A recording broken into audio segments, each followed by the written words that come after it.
All right, ladies and gentlemen, welcome back to another DC Worlds Collide video. This is Mr. Squirrel. As always, glad to have you here. Let's chat a little bit about some news and upcoming events.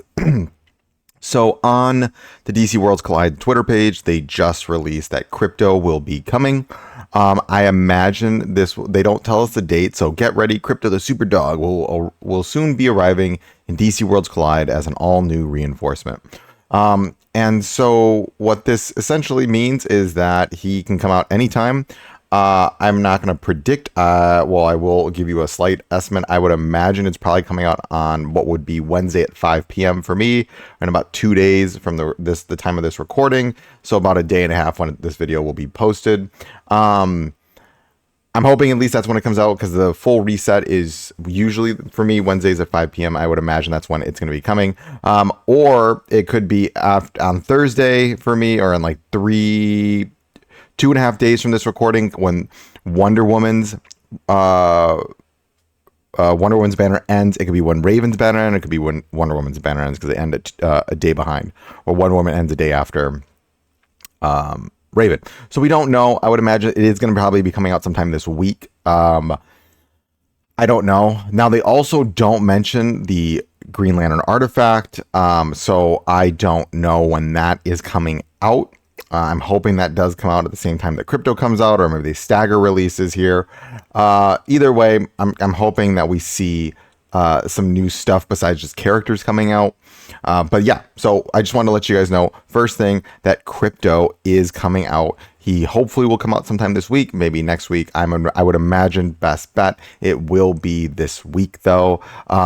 It is not, so I went to the webpage. It is not here yet on the webpage. I would imagine they're going to probably post a little bit more information on the webpage when it comes out. I did want to highlight on the webpage that something did come out today on August 11th. There was a few things. Well, there's a new thing coming out, and it's going to be called for the double Elite Arena rewards. And so they also say right here, this is a little interesting in terms of the Justice Gang season finale. So that means that we're coming to the end of this season. I don't know how they're denoting seasons. I thought seasons were just going to be the same length as the battle passes, but maybe I misinterpreted what a season is, but apparently it is ending. So what is happening here is the season is coming to an explosive end in the Elite Arena with an empowered Justice Gang and double rewards. And our closing Elite Arena, we modified the rules a bit to shake things up. Empower the latest season's team and see who can rise to the top. For this season, we're buffing Justice Gang with 100% increased attack, HP, and defense. That is referring to Mr. Terrific, DCU Superman, and Guy Gardner's. They will be much stronger, and also reducing physical damage stat of all characters by 70%. So if you're using Wonder Woman or the Deathstroke, you're going to have a rough time. So just take note of this. So for this next Elite Arena, you essentially just want to be running the Justice Gang or superpower damage. You do not want to be running physical damage, because you'll get destroyed. You ain't going to be you're doing 70% reduced damage. I think this is a little too much. And by a little, I think a lot of too much. I think maybe a 25% damage reduction might be okay. This feels a little broken. This is like, yeah, don't run these characters at all. And I don't genuinely like that. I think that's not the best. One second. All right. So again, I think this is just a little too much, and it de-incentivizes like literally playing any physical damage character. I don't think this is a good thing to do. I think this part's fine, because that way, it just incentivizes you to play specific characters a little bit more. I still think this is a little much too. It should be like 50%. You can bump this down to like 25%. I think that would be fine. That way you can encourage people to play different ways. Okay, so the next part of this is participating in the Elite Arena earns trophies and that grant placement in ranks. Each rank pays out grants Elite Arena coins and badge materials for the Justice Gang season. We're doubling these rewards when they appear in your inbox after the arena closes. So at the end, you will get double the rewards. to get the big payouts. You want to compete and hold your rank to the end. That's not all. Victor's Arena gets triple rewards. So if you make it to the top 64, you earn an exclusive frame to show, and top players earn exclusive frames to show off your achievement. These special frames are not exclusive to Justice Gang season, but will only be available to the top 4 players in each group. So make sure you build the right team to carry out the final showdown. So you'll get that's fine. You get more rewards if you're higher up, but most importantly, you get a frame to kind of show it off. Elite Arena means bring 3 strong teams to stop your opponents in their tracks. You already know the Justice Gang is buffed, so Superman, Green Lantern Guy, and Mr. Terrific are empowered. But who else to bring?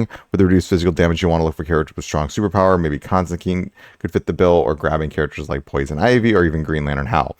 Blue Beetle is an excellent addition too, especially when countering high crit rate characters in a block forward team. Check the characters tab. So I think, again, I'm going to just say this. I think this is overall, it's fine. I think this is cool. I'm a little curious on what they mean by seasons now. That makes me just think about how are they defining a season within this context? Because again, I thought a season lasted for the battle pass. It's not actually the battle pass. It's for however long, I guess they define it, because we're already into the next battle pass. And then on top of it, I do want to just highlight, I'm not a big fan of this. I think buffing specific characters is fine. Maybe give them a 50% stat bonus. But I think this is just too much. I think this is literally either you run these characters or you die, right? And so for me, that's just, I don't know. I'm just not really a big fan of the way they're doing this. It's just too much. So it's literally put DCU Superman on one team, and then, I would literally just make one of my strongest teams, and then the second team is just going to be these guys, right? So I guess that's fine. It's okay. And then on top of it, they're debuffing another set of characters. So it's if you're running physical damage, then you're kind of just screwed. This can really screw over players that are what if you fully invested in a physical damage dealer, Deathstroke's your main character, or Wonder Woman, then this season you're pretty much just going to sit out, unless you pivot completely just for the ranks. But then you're also missing out on all this other stuff at the end of the season. Again, it's fine. I'm not a big fan of all of this happening at one time. It feels a little too much of a change, and literally kind of just screwing over some players in the process of doing this, as opposed to just incentivizing, hey, these characters get a huge stat buff, you might want to run them, and then if you're running these teams and you invested in these teams, well, too bad, so sad. So it is what it is. I just don't think it's a good thing to do all of this, especially on top of a double reward season. Yeah, overall, I think it's just not a good way to do this. I think buff, but then don't do the debuff, or do the debuff, but then don't do all the buffs. Because it's just too extreme. It's too much of swinging the needle in one direction, as opposed to easing people into it.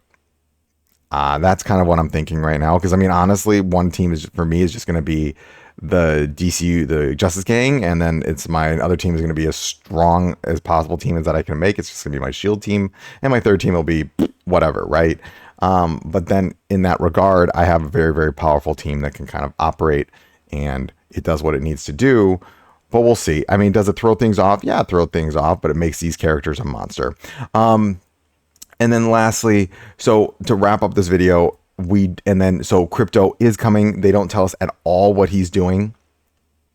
I would imagine, since it's an all new reinforcement, it will hopefully be free to play. I doubt you're going to need a summon for this. If it's anything like the Batmobile, then you're just going to need, I would save some resources, because they're probably going to ask you to do some missions associated with it. We'll see how they kind of end this out.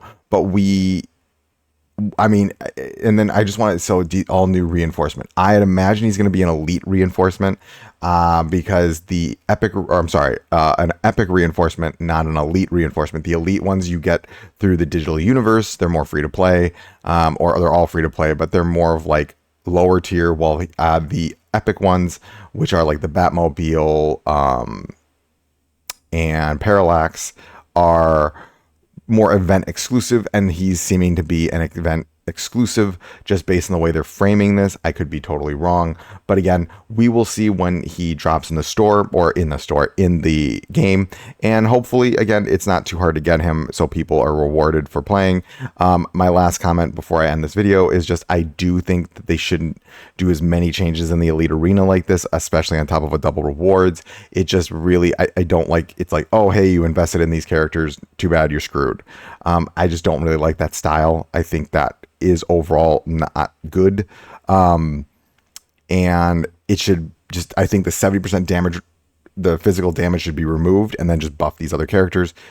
That way you incentivize players to pull in a way, without de-incentivizing, like, oh, I already invested in these characters and now I'm just screwed. I just don't think that's a good way to approach this.